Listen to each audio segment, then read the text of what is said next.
ಸ್ವಾಗತ. ನಾನು ದಿವ್ಯ ರಘುನಾಥ್. ಅವನೊಬ್ಬ ಟೆರರ್ ಪಾತಕಿ, ಅದರಲ್ಲೂ ವೆಲ್ ಎಜುಕೇಟೆಡ್ ಕ್ರಿಮಿನಲ್. ತುಂಬಾ ಬುದ್ಧಿವಂತರು ಈ ಪಾತಕ ಲೋಕಕ್ಕೆ ಎಂಟ್ರಿ ಕೊಟ್ರೆ ಅವರನ್ನ ಅಷ್ಟು ಸಲೀಸಾಗಿ ಕಾನೂನಿನ ಮುಷ್ಟಿಯಲ್ಲಿ ಹಿಡಿದಿಡೋಕೆ ಸಾಧ್ಯ ಇಲ್ಲ. ಯಾಕಂದ್ರೆ ಅವರು ಏನೇ ಮಾಡಿದ್ರು ಪಕ್ಕಾ ಪ್ಲಾನ್ ಮಾಡಿಯೇ ಮಾಡ್ತಾರೆ. ಅದೇ ರೀತಿ ಲೆಕ್ಕವಿಲ್ಲದಷ್ಟು ಕೇಸು ಮಾಡಿ ಸಿಕ್ಕಿ ಬೀಳದೆ ಇದ್ದವನು 4 ರಾಜ್ಯ ಕಂಡ ನಟೋರಿಯಸ್ ಕ್ರಿಮಿನಲ್. ಅಂತವನಿಗೆ ಬೆಂಗಳೂರು ಪೊಲೀಸರು ಕೋಳ ಹಾಕಿದ್ದು ನಿಜಕ್ಕೂ ಗುಡ್ ಜಾಬ್.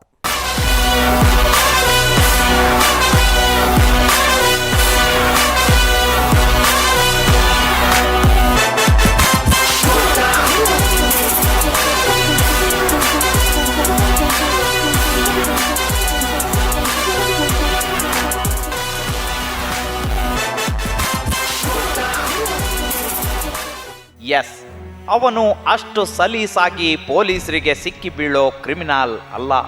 ಪಕ್ಕಾ ಪ್ಲಾನ್ ಮಾಡಿಯೇ ಪಾತಕ ಕೃತ್ಯಗಳನ್ನು ಮಾಡುತ್ತಿದ್ದ ಆತ ಬಿಗಿ ಭದ್ರತೆಯ ಜೈಲನ್ನೇ ಬ್ರೇಕ್ ಮಾಡಿ ಎಸ್ಕೇಪ್ ಆಗಿದ್ದ ಕ್ರಿಮಿನಲ್.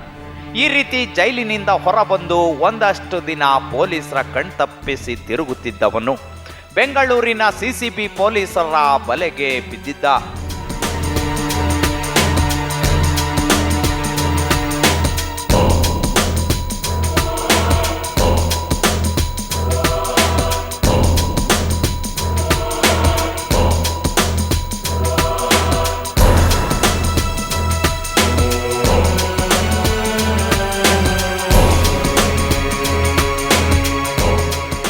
ಅವತ್ತು ಡಿಸೆಂಬರ್ 27ನೇ ತಾರೀಕು.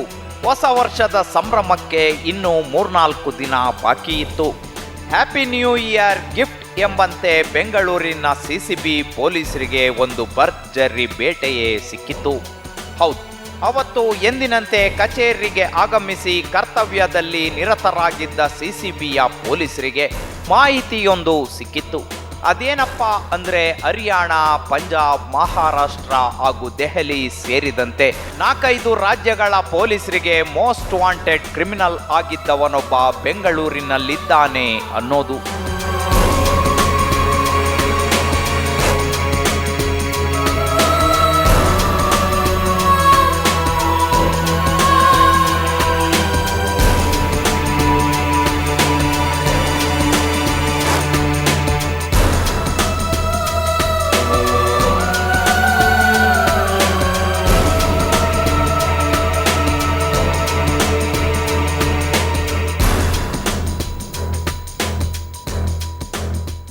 ಮಾಹಿತಿ ಸಿಕ್ಕಿದ್ದೇ ತಡ ಮಾಡಲಿಲ್ಲ ಪೊಲೀಸರು. ಆರೋಪಿಯ ಫೋಟೋ ಹಿಡ್ಕೊಂಡು ಸಿಟಿ ರೈಲ್ವೆ ನಿಲ್ದಾಣ, ಮೆಜೆಸ್ಟಿಕ್ ಮತ್ತಿತರ ಪ್ರಮುಖ ಸ್ಥಳಗಳಲ್ಲಿ ಹುಡುಕಾಡತೊಡಗಿದ್ರು. ಈ ರೀತಿ ಹುಡುಕಾಟ ಮಾಡುತ್ತಿದ್ದ ಪೊಲೀಸರ ಕಣ್ಣಿಗೆ ಕಂಡು ಬಿಟ್ಟಿದ್ದ ಆ ಕುಖ್ಯಾತ ಪಾತಕಿ. ಹೌದು, ಅವತ್ತು ಸಂಜೆ ಸಿಟಿ ರೈಲ್ವೆ ನಿಲ್ದಾಣದಲ್ಲಿ ಮೈಸೂರಿಗೆ ಹೋಗೋ ತಯಾರಿಯಲ್ಲಿದ್ದ ಆತ ಪ್ಲಾಟ್ಫಾರ್ಮ್ ನಂಬರ್ 9ರಲ್ಲಿ ಸಿಸಿಬಿ ಪೊಲೀಸರ ಕಣ್ಣಿಗೆ ಬಿದ್ದ. ಕೊಂಚವೂ ಯಾಮಾರುವಂತಿರಲಿಲ್ಲ. ಯಾಕಂದ್ರೆ ಅವನೇನು ಆರ್ಡಿನರಿ ಕಳ್ಳನಲ್ಲ, ಅವನೊಬ್ಬ ನಟೋರಿಯಸ್ ಕ್ರಿಮಿನಲ್. ಹೆಸರು ದೀಪಕ್ ಅಲಿಯಾಸ್ ಟೀನು.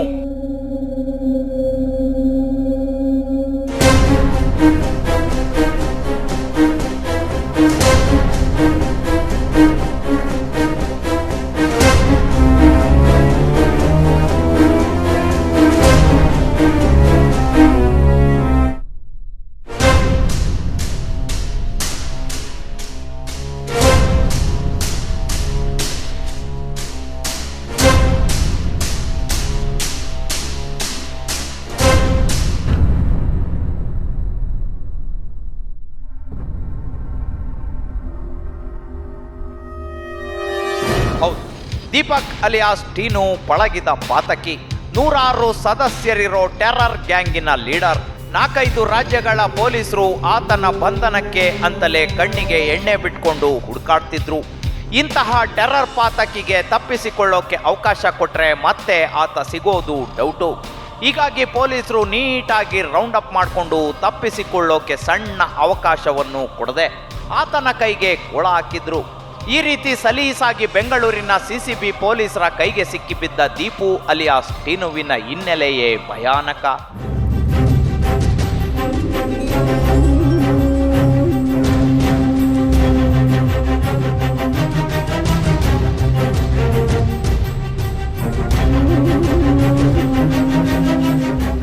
ಹೌದು, ದೀಪಕ್ ಒಂದು ಸೊಫೆಸ್ಟಿಕೇಟೆಡ್ ಗ್ಯಾಂಗಿನ ಲೀಡರ್.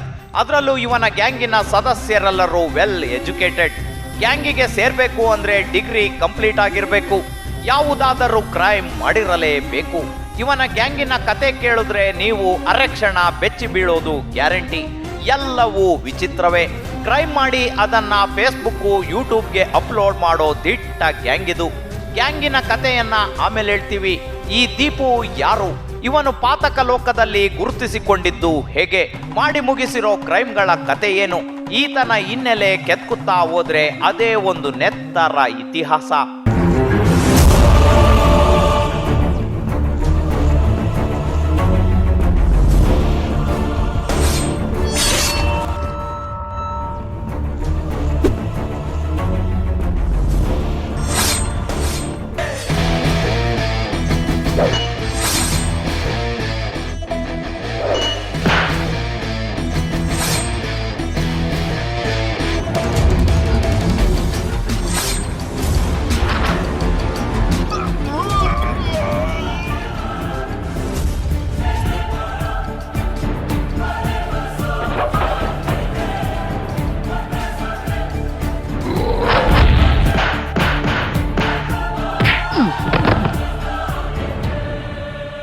ಅಂದಾಗೆ ಈ ಟೀನು ಮೂಲತಃ ಪಂಜಾಬಿನವನು. ಯಾವುದೇ ಆಂಗಲ್ನಿಂದ ನೋಡಿದ್ರೂ ಇವನೊಬ್ಬ ಖತರ್ನಾಕ್ ಪಾತಕಿ ಅಂತ ಕಾಣೋದಿಲ್ಲ. ಚಾಕ್ಲೇಟ್ ಹೀರೋ ತರ ಇರೋ ಇವನು ಇವತ್ತಿನ ತನಕ ಮಾಡಿ ಮುಗಿಸಿರೋ ಕ್ರೈಮ್ಗಳಿಗೆ ಲೆಕ್ಕವಿಲ್ಲ. ಕೊಲೆಯತ್ನ, ಸುಲಿಗೆ, ಬೆದರಿಕೆ, ಹೀಗೆ ಭಾರತೀಯ ದಂಡ ಸಂಹಿತೆಯಲ್ಲಿ ಎಷ್ಟು ಸೆಕ್ಷನ್ಗಳಿದ್ದಾವೋ ಅಷ್ಟು ಸೆಕ್ಷನ್ಗಳಡಿ ಈತನ ವಿರುದ್ಧ ಪ್ರಕರಣಗಳು ದಾಖಲಾಗಿವೆ.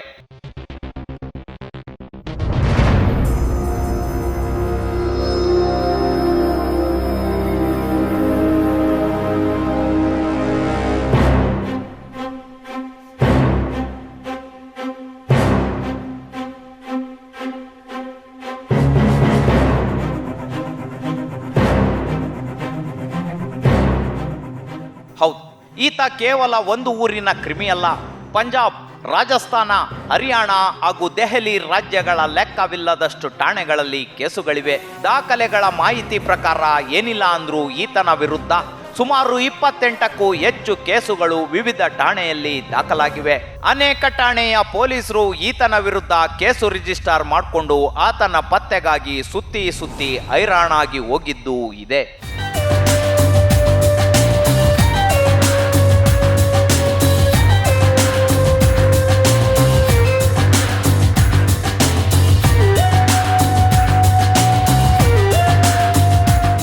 ಇಂತಹ ಪಾತಕಿಯನ್ನ ನಮ್ಮ ಬೆಂಗಳೂರು ಪೊಲೀಸರು ಪಕ್ಕಾ ಮಾಹಿತಿ ಹಿಡಿದು ಬಂಧಿಸಿದ್ದು ನಿಜಕ್ಕೂ ಕರ್ನಾಟಕ ಪೊಲೀಸ್ ಇಲಾಖೆಯ ಸಾಧನೆಗೆ ಹಿಡಿದ ಕನ್ನಡಿ. ಅಂದಾಗೆ ದೀಪು ಏನು ಅನಕ್ಷರಸ್ಥನಲ್ಲ. ಅವನು well educated guy, Punjab university student. ಓದುವಾಗಲೇ ಸ್ಟೂಡೆಂಟ್ ಆಫ್ ಪಂಜಾಬ್ ಯೂನಿವರ್ಸಿಟಿ ಎಂಬ ವಿದ್ಯಾರ್ಥಿ ಸಂಘಟನೆ ಕಟ್ಕೊಂಡು ಆ ಸಂಘಟನೆಯ ಅಡಿಯಲ್ಲೇ ಕ್ರೈಮ್ಗಳಿಗೆ ಕೈಯಿಟ್ಟ. ಅಲ್ಲಿಂದ ಶುರುವಾದ ಈತನ ಕ್ರೈಮ್ ಕಹಾನಿಗೆ ಇವತ್ತಿಗೂ ಫುಲ್ ಸ್ಟಾಪ್ ಬಿದ್ದಿಲ್ಲ.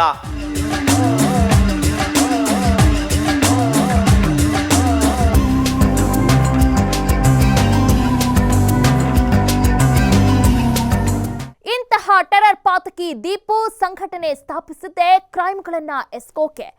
ಎಜುಕೇಟೆಡ್ ಕ್ರಿಮಿನಲ್ಸ್ಗಳನ್ನ ಜೊತೆ ಇಟ್ಕೊಂಡು ಇವನು ಮಾಡಿ ಮುಗಿಸಿದ ಪಾತಕ ವಿಧಿಯಲ್ಲ, ಅದು ಸಖತ್ ಭಯಾನಕ. ಆ ಬಗ್ಗೆ ಹೇಳ್ತೀವಿ. ಅದಕ್ಕೂ ಮುನ್ನ ಮತ್ತೊಂದು ಸ್ಮಾಲ್ ಬ್ರೇಕ್.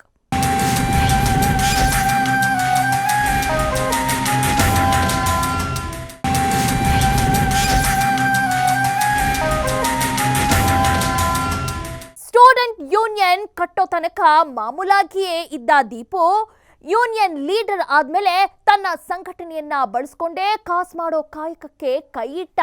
ಅದರ ಮುಂದುವರೆದ ಭಾಗ ಎಂಬಂತೆ ನಡೆದದ್ದು ಫುಲ್ ಸ್ಟಾಪ್ ಇಲ್ಲದ ಪಾತಕಗಳು. ಆ ಬಗ್ಗೆ ಇಲ್ಲದ ನೋಡಿ ಡೀಟೇಲ್ಸ್.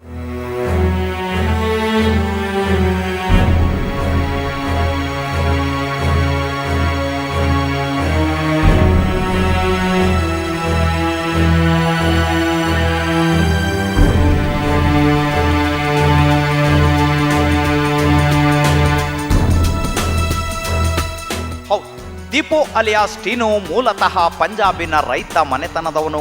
ಚಿಕ್ಕಂದಿನಿಂದಲೂ ಆತನಲ್ಲಿ ಲೀಡರ್ ಕ್ವಾಲಿಟಿಗಳಿದ್ವು. ಪಂಜಾಬ್ ಯೂನಿವರ್ಸಿಟಿಗೆ ಜಾಯಿನ್ ಆದ ದೀಪು ವಿದ್ಯಾರ್ಥಿ ಸಂಘಟನೆಯೊಂದನ್ನ ಕಟ್ಟಿದ್ದ. ಅದಕ್ಕೆ ಸ್ಟೂಡೆಂಟ್ ಆಫ್ ಪಂಜಾಬ್ ಯೂನಿವರ್ಸಿಟಿ ಅಂತ ನಾಮಕರಣ ಮಾಡಿದ್ದ. ಈ ಸಂಘಟನೆಯಲ್ಲಿ ಏನಿಲ್ಲ ಅಂದ್ರೂ 100ಕ್ಕೂ ಅಧಿಕ ಸದಸ್ಯರಿದ್ರು.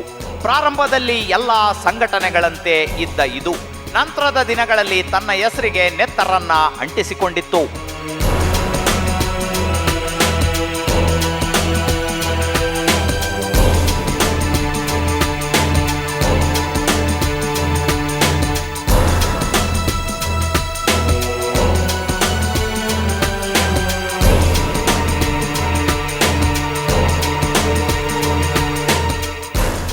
ರೂಲ್ಸು ರೆಗ್ಯುಲೇಷನ್ಗಳು ಸಂಘಟನೆ ಒಳಗೆ ನುಸುಳಿದ್ವು.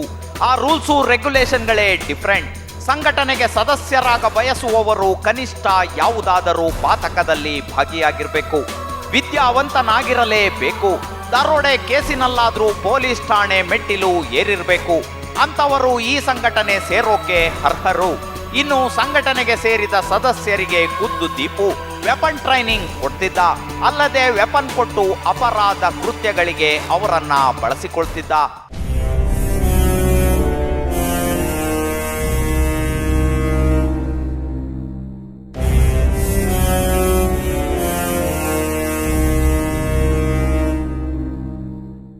ದೀಪು ಲೀಡರ್ಶಿಪ್ನಲ್ಲಿ ನಡೆಯುತ್ತಿದ್ದ ಈ ಗ್ಯಾಂಗು ಅದ್ಯಾವ ಪರಿ ಸ್ಟ್ರಾಂಗ್ ಆಗಿತ್ತು ಅಂದ್ರೆ ಪಂಜಾಬ್ ಮತ್ತು ಹರಿಯಾಣ ಕಂಡ ಟೆರರ್ ಪಾತಕಿ ಲಾರೆನ್ಸ್ ಬಿಸ್ನಾಯಿ ಕೂಡ ಇದೇ ಟೀನುವಿನ ಸಹಚರನಾಗಿದ್ದ ಅಂದ್ರೆ ಯೋಚಿಸಿ.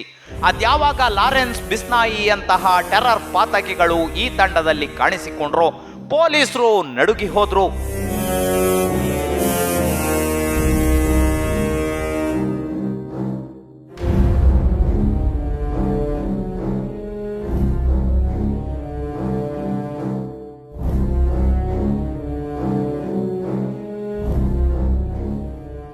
ಇನ್ನು ವಿಪರೀತ ಎನ್ನುವಷ್ಟು ಗನ್ ಕ್ರೇಜ್ ಇಟ್ಟುಕೊಂಡಿದ್ದ ದೀಪು ಪ್ರತಿ ಬಾರಿ ಹೊಸ ಗನ್ಗಳನ್ನ ಖರೀದಿಸಿದಾಗೆಲ್ಲ ಅವುಗಳನ್ನ ಹಿಡ್ಕೊಂಡು ಫೋಟೋಗೆ ಪೋಸ್ ಕೊಟ್ಟು ಫೇಸ್ಬುಕ್ನಲ್ಲಿ ಅಪ್ಲೋಡ್ ಮಾಡ್ತಿದ್ದ. ಜಸ್ಟ್ ಕೆಲ ತಿಂಗಳುಗಳ ಹಿಂದೆಯಷ್ಟೇ ಅಕ್ರಮ ಶಸ್ತ್ರಾಸ್ತ್ರ ಕಾಯ್ದೆ ಅಡಿ ಟೀನುನನ್ನ ಬಂಧಿಸಿದ್ದ ಹರಿಯಾಣ ಪೊಲೀಸರು ಹರಿಯಾಣದ ಅಂಬಾಲಾ ಸೆಂಟ್ರಲ್ ಜೈಲಿಗೆ ಕಳಿಸಿದ್ರು.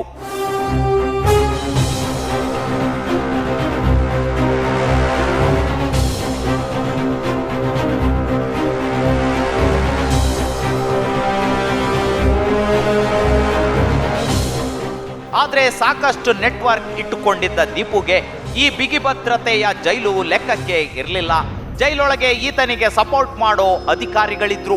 ಅವರ ನೆರವಿನಿಂದಾಗಿ ಕಳೆದ ಜೂನ್ ತಿಂಗಳಿನಲ್ಲಿ ಕಾರಾಗೃಹದ ಅಭೇದ್ಯ ಭದ್ರತಾ ಕೋಟೆಯಿಂದ ತಪ್ಪಿಸಿಕೊಂಡು ಬಿಟ್ಟ. ಅಲ್ಲಿಂದ ದೆಹಲಿಗೆ ಪರಾರಿಯಾಗಿ ಅಲ್ಲೊಂದಷ್ಟು ದಿನ ತಲೆ ಮರೆಸಿಕೊಂಡಿದ್ದ.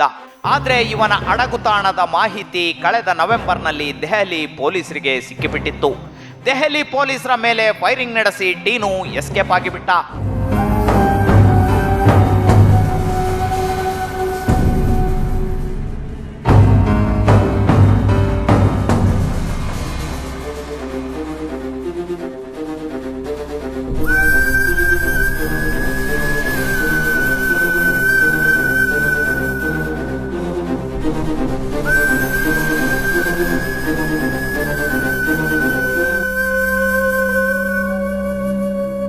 ದೆಹಲಿಯಲ್ಲಿ ಪೊಲೀಸರಿಂದ ಸಿನಿಮೀಯ ಶೈಲಿಯಲ್ಲಿ ತಪ್ಪಿಸಿಕೊಂಡ ಟೀನು ತನ್ನ ಜೀವ ಉಳಿಸಿಕೊಳ್ಳಲು ಹುಬ್ಬಳ್ಳಿಯಲ್ಲಿ ಆಶ್ರಯ ಪಡೆದಿದ್ದ.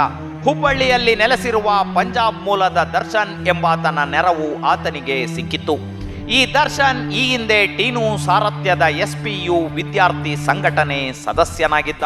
ಹಳೆಯ ಗೆಳೆತನದ ಹಿನ್ನೆಲೆಯಲ್ಲಿ ತನ್ನ ನಾಯಕನಿಗೆ ಸಹಾಯ ಮಾಡಿದ್ದರ ಫಲವಾಗಿ ಟೀನು ಜೊತೆ ದರ್ಶನ್ಗೂ ಈಗ ಜೈಲು ಭಾಗ್ಯ ಲಭಿಸಿದೆ.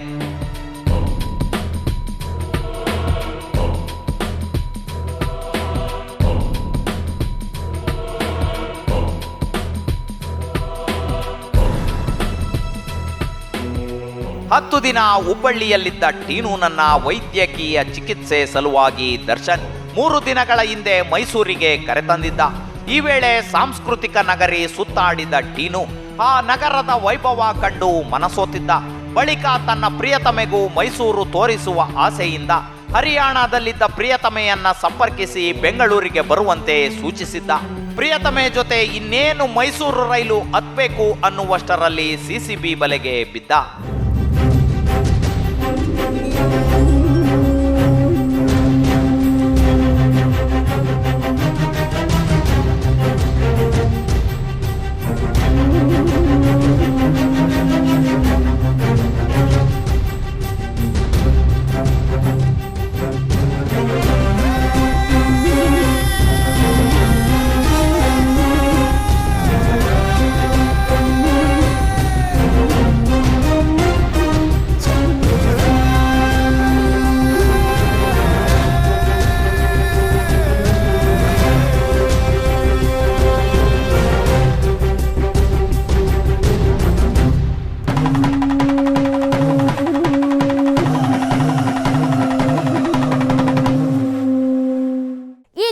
ನಡೆಸುತ್ತಿದ್ದ ವಿಕೃತಿಗಳಾದ್ರೂ ಎಂತವೋ, ಮಾಡಿ ಮುಗಿಸಿದ ಹತ್ಯೆಗಳ ಕಥೆ ಏನು ಇತ್ಯಾದಿ ಇಂಟ್ರೆಸ್ಟಿಂಗ್ ಡೀಟೇಲ್ಸ್ ಕೊಡ್ತೀವಿ. ಅದಕ್ಕೂ ಮುನ್ನ ಮತ್ತೊಂದು ಸ್ಮಾಲ್ ಬ್ರೇಕ್.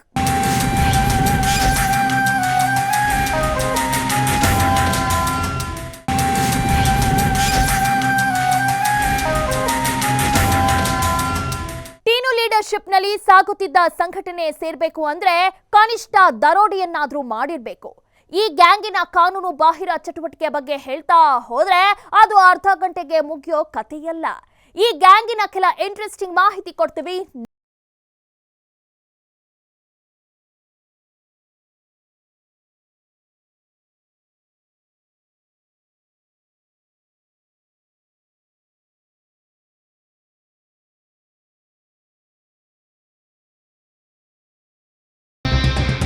ಎಸ್, ಈ ತಂಡಕ್ಕೆ ಸೇರ್ಬೇಕಾದ್ರೆ ಒಂದಾದ್ರೂ ಅಪರಾಧ ಮಾಡಿರಲೇಬೇಕು, ಕನಿಷ್ಠ ದರೋಡೆಯನ್ನಾದ್ರೂ ಮಾಡಿರಬೇಕು. ಹೌದು, ಪಂಜಾಬ್ನ ಖತರ್ನಾಕ್ ದರೋಡೆ ಗ್ಯಾಂಗ್ ಒಂದರ 4 ಸದಸ್ಯರನ್ನ ಕೇಂದ್ರ ಅಪರಾಧ ವಿಭಾಗದ ಪೊಲೀಸರು ಬಂಧಿಸಿದಾಗ ಈ ಮಾಹಿತಿ ಬಯಲಾಗಿದೆ. ಟೀನು 4 ರಾಜ್ಯಗಳ ಮೋಸ್ಟ್ ವಾಂಟೆಡ್ ಸುಪಾರಿ ಕಿಲ್ಲರ್ ಹಾಗೂ ಕಾನೂನು ಬಾಹಿರ ಚಟುವಟಿಕೆಯ ದೊಡ್ಡ ಗ್ಯಾಂಗ್ ಒಂದರ ಉಸ್ತುವಾರಿಯಾಗಿದ್ದ.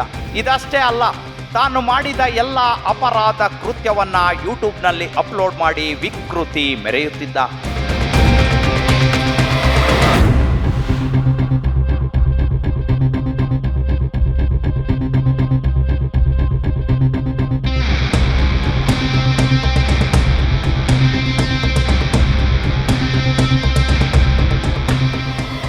ಸ್ಟೂಡೆಂಟ್ ಆಫ್ ಪಂಜಾಬ್ ಯೂನಿವರ್ಸಿಟಿ ಸಂಘಟನೆ ಸ್ಥಾಪನೆ ಮಾಡಿದ ಲಾರೆನ್ಸ್ ಬಿಸ್ನಾಯಿ ಸುಮಾರು 100ಕ್ಕೂ ಹೆಚ್ಚು ಸದಸ್ಯರನ್ನ ಹೊಂದಿದ್ದು ಪಂಜಾಬ್ ಮತ್ತು ಹರಿಯಾಣದಲ್ಲಿ ಸುಪಾರಿ ಹಂತಕ ತಂಡ ಅಂತಲೇ ಕುಖ್ಯಾತಿ ಗಳಿಸಿತ್ತು. ಇವರಲ್ಲಿ ಹೆಚ್ಚು ಮಂದಿ ಬಂದೂಕು ಹೊಂದಿದ್ದು ಘೋರ ಅಪರಾಧ ಕೃತ್ಯಗಳಲ್ಲಿ ಭಾಗಿಯಾಗಿದ್ದಾರೆ. ಈ ತಂಡದ ಕ್ರೌರ್ಯಕ್ಕೆ ಇಡೀ ಪಂಜಾಬ್ ಮತ್ತು ಹರಿಯಾಣವೇ ಬೆಚ್ಚಿಬಿದ್ದಿತ್ತು. ಪೊಲೀಸರು ಸಹ ಮುಟ್ಟೋಕೆ ಎದುರುತ್ತಿದ್ರು.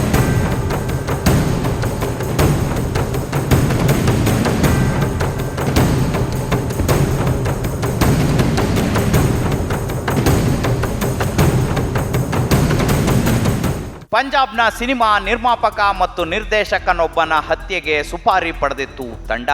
ಹೀಗಾಗಿ ಜೂನ್ನಲ್ಲಿ ಹರಿಯಾಣದ ಅಂಬಾಲಾ ಜೈಲಿನಿಂದ ಚಿಕಿತ್ಸೆಗೆಂದು ಕರೆದೊಯ್ಯುವ ಮಾರ್ಗ ಮಧ್ಯೆ ಪೊಲೀಸರ ಮೇಲೆ ಗುಂಡಿನ ದಾಳಿ ನಡೆಸಿ ದೀಪಕ್ನನ್ನ ಕರೆದೊಯ್ದಿದ್ರು. ನಂತರ 16 ದರೋಡೆ, 5 ಕೊಲೆ ಹಾಗೂ 50 ಲಕ್ಷ ಹಣ ಕೊಟ್ಟಿಲ್ಲ ಎಂಬ ಕಾರಣಕ್ಕೆ ಮೆಡಿಕಲ್ ಸ್ಟೋರ್ ಮಾಲೀಕನನ್ನ ಹತ್ಯೆಗೈದು ಪರಾರಿಯಾಗಿದ್ರು.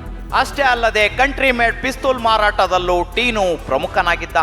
ಕಳೆದ ಜೂನ್ನಲ್ಲಿ ಗ್ಯಾಂಗ್ನ ಲೀಡರ್ ಲಾರೆನ್ಸ್ ಮತ್ತು ಮೋರಾರನ್ನ ಜೈಲಿನಿಂದ ಹೊರಕ್ಕೆ ತರಲು ಭಾರೀ ಸಂಚು ರೂಪಿಸಿ ಇದಕ್ಕಾಗಿ ಶಸ್ತ್ರಾಸ್ತ್ರಗಳು ಜನರನ್ನು ಸಜ್ಜುಗೊಳಿಸಿದ್ರು. ಈ ಮಾಹಿತಿ ಪಡೆದ ಹರಿಯಾಣ ಪೊಲೀಸರು ದೆಹಲಿ ಪೊಲೀಸರ ಜತೆ ಜಂಟಿ ಕಾರ್ಯಾಚರಣೆ ನಡೆಸಿದ್ರು.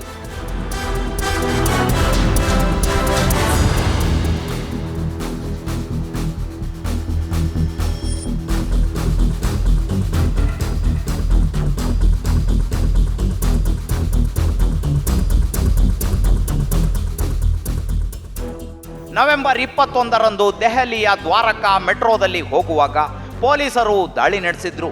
ಆಗ ಮೆಟ್ರೋ ರೈಲು ನಿಲ್ದಾಣದ 2ನೇ ಮಹಡಿಯಿಂದ ನೆಗೆದು ದೀಪಕ್ ಪರಾರಿಯಾಗಿದ್ದ. ಈ ವೇಳೆ ಆತನ ಕಾಲಿಗೆ ಗಂಭೀರವಾಗಿ ಪೆಟ್ಟು ಬಿದ್ದಿತ್ತು. ಇದರ ಚಿಕಿತ್ಸೆಗಾಗಿಯೇ ಟೀನು ಹುಬ್ಬಳ್ಳಿಗೆ ಬಂದಿದ್ದು.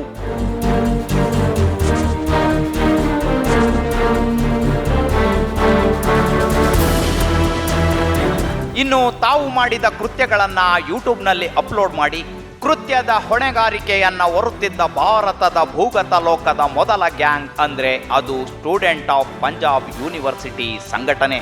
ಅಲ್ಲದೆ ಉತ್ತರ ಭಾರತದ ಡ್ರಗ್ಸ್ ಮಾಫಿಯಾ ಮತ್ತು ಪಿಸ್ತೂಲ್ ಮಾರಾಟ ಮಾಫಿಯಾವನ್ನು ತಮ್ಮ ಕೈಯಲ್ಲೇ ಇಟ್ಕೊಂಡಿದ್ರು.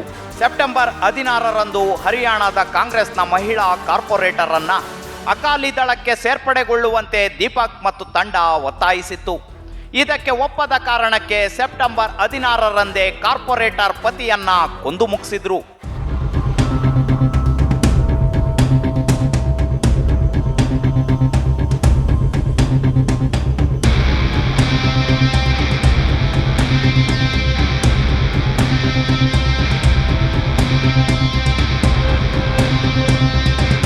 ಟೀನು ಹರಿಯಾಣ ಹಾಗೂ ತಮ್ಮ ಸಂಘಟನೆ ಹೆಸರಿನಲ್ಲಿ ಯೂಟ್ಯೂಬ್ ಖಾತೆ ತೆರೆದು ಅಪ್ಲೋಡ್ ಮಾಡಿ 4 ರಾಜ್ಯಗಳಲ್ಲಿ ಕುಖ್ಯಾತಿ ಗಳಿಸಿದ್ರು. ಸಾರ್ವಜನಿಕರು ಹಾಗೂ ಪೊಲೀಸರನ್ನ ಅಮಾನುಷವಾಗಿ ಕೊಲ್ಲುತ್ತಿದ್ದ ವಿಡಿಯೋವನ್ನ ಹಾಕಿ ವಿಕೃತಿ ಮೆರೆತಿದ್ರು. 4 ರಾಜ್ಯಗಳ ಪೊಲೀಸರು ಹಿಡಿಯಲು ಸಾಧ್ಯವಾಗದ ಮೋಸ್ಟ್ ವಾಂಟೆಡ್ ಕ್ರಿಮಿನಲ್ನನ್ನ ಯಶಸ್ವಿಯಾಗಿ ಸೆರೆ ಹಿಡಿದ ನಗರ ಪೊಲೀಸರು ಹಾಗೂ ಸಿಸಿಬಿ ಪೊಲೀಸರಿಗೆ ಶಹಬ್ಬಾಷ್ ಅನ್ನಲೇಬೇಕು. Hats off to Karnataka police.